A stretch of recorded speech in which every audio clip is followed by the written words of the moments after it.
واحدة بعتت لي رسالة وبتقول لي: يا ندى، أنا كنت كل ما اشتكي إن أنا متضايقة من حاجة يقعد يقول لي أنا تعبان، أنا مضغوط، قدري ظروفي، أنتي مش حاسة باللي أنا فيه. فكنت بتضايق كده وبزعل وبلوم نفسي إن أنا زودت الضغط عليه. فقلت خلاص، أنا مش هلومه ولا هشتكي، أنا لما أكون متضايقة من حاجة هروح أكلمه بشويش. فبقيت اروح اكلمه بشويش وبالراحه واقول له: بص، خد بالك، انا زعلت من كذا، انا اتضايقت من كذا، ممكن تاخد بالك بس ان ده حصل بشكل مش عاجبني قوي. الاقيه يقول لي: ماشي ماشي ماشي، خلاص فهمت، انا ظالم، انا مفتري، انا وحش، انا شرير، انا يا ستي اسوأ واحده على كوكب الارض. تمام، عايزه حاجه تاني ولا كده اوكي؟ ما بقتش فاهمه. يعني انا جايه بشتكي لك وبحاول اغير طريقه شكوتي ليك واحاول الاقي الطريقه المناسبه اللي اعبر بيها عن نفسي وعن زعلي، وانت برضو شايف ان انا ظالمه وجايه عليك. في ناس عندها قدره غريبه، مش انها تهرب من مسؤولياتها او غلطاتها بس، لكن دول بيخلوك انت تحس بالذنب ان انت غلطتهم. ده اسمه فن قلب الترابيزه، وده نوع من انواع الاستنزاف العاطفي اللي بيخلص عليك. طب هو ليه بيعمل كده؟ اما علشان هو اتعود من صغره ان هو يهرب من مسؤولياته وما يعترفش باخطائه ويتجنب اي مسؤولية خالص، او علشان مش عايز صورته تتهز قدام نفسه او قدامك، فبيقلب الترابيزه بدل ما يقعد يدافع عن نفسه لانه عارف انه هيطلع غلطان. وفي نوع تالت بيبقى شاف النموذج ده في بيته فتعود ان ده الطبيعي وعاش عليه وبقى بيعمله بشكل تلقائي من غير ما يقصد.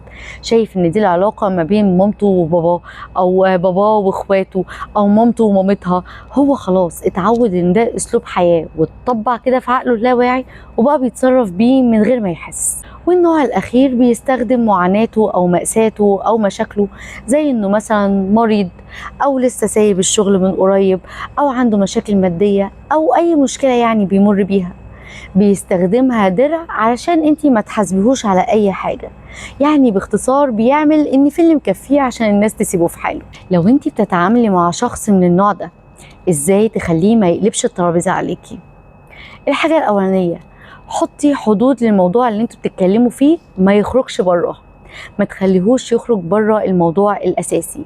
يعني انت رحتي تقولي له أنا متضايقة منك في 1 2 3، أو أنا زعلانة من 1 2 3، ما يقولكيش هو ما أنا ظروفي أصلها.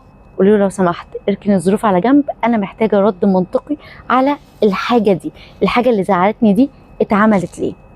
او ان هو انت تيجي تكلميه في مشكله فيقول لك: يا سلام، يعني انت اللي ما بتغلطيش، ما انت كمان بتعملي وانت بتعملي وانت بتعملي.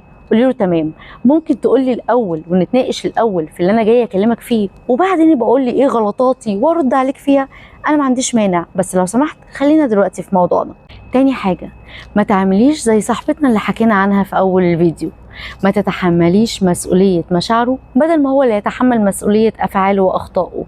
لما يكون مضايقك في حاجه ويجي يقول لك: ما اصل ظروفي وتعبان، تمام يا باشا، انا بقدر كل ظروفك وبقدر تعبك، لو سمحت اختار وقت مناسب نتكلم فيه في اللي انا عايزه اتكلم فيه.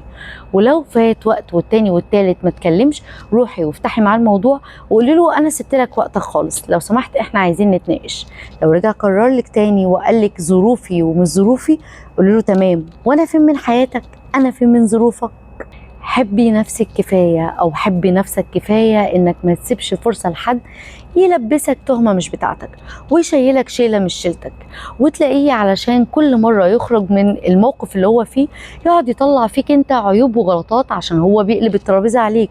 ده هيخليك مع الوقت تفقد الثقة في نفسك وتحس ان انت فعلا اللي وحش، مع انك في الحقيقة ما عملتش اي حاجة، ده هو مجرد بيدافع عن نفسه بطريقة غلط.